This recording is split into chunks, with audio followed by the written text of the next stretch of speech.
Social মিডিয়ায় ছড়ানো ভিডিওতে দাবি করা হচ্ছে সাইফুদ্দিন মোহাম্মদ এমদাদ নাকি হিন্দু সম্প্রদায়কে দেশ ছাড়ার হুমকি দিয়েছেন। তো ফ্যাক্ট চেক অনুসন্ধানে দেখা যায় এটি বিভ্রান্তিকর। 28 সেপ্টেম্বরের আসল বক্তব্যে তিনি আলটিমেটাম দিয়েছিলেন শিক্ষার্থীদের ওপর হামলাকারীদের উদ্দেশ্যে, হিন্দুদের নয়। ভিডিওর অংশ কেটে ধর্মীয় বিদ্বেষ ছড়ানোর চেষ্টা করা হচ্ছে। বিস্তারিত জানুন আমাদের প্রতিবেদক রাফিদ হাসানের রিপোর্টে।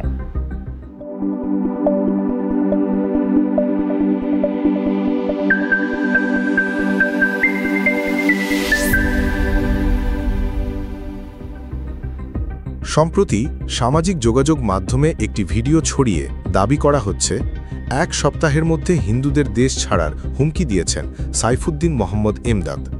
কিন্তু ফ্যাক্ট চেক অনুসন্ধানে দেখা যায় এই দাবি বিভ্রান্তিকর। ভিডিওতে থাকা ব্যক্তি আসলেই ছাত্র জনতার অভ্যুত্থানে গুলিতে এক চোখ সারানো সমন্বয়ক সাইফুদ্দিন মাহমুদ এমদাদ, তবে তিনি হিন্দু সম্প্রদায়ের উদ্দেশ্যে কোনো দেশত্যাগের আলটিমেটাম দেননি। 28 সেপ্টেম্বর 2024-এ প্রকাশিত এমদাদের সম্পূর্ণ বক্তব্য পর্যবেক্ষণে দেখা যায় তিনি এই হুমকি দিয়েছিলেন আন্দোলনের সময় শিক্ষার্থীদের উপর হামলা চালানো ব্যক্তিদের উদ্দেশ্যে। ভিডিওর কিছু অংশ কেটে তা হিন্দুদের দেশ ত্যাগের হুমকি হিসেবে ছড়ানো হয়েছে। অতএব এমদাদের বক্তব্যকে হিন্দুদের দেশ ছাড়ার আলটিমেটাম বলা সম্পূর্ণ ভিত্তিহীন ও বিভ্রান্তিকর।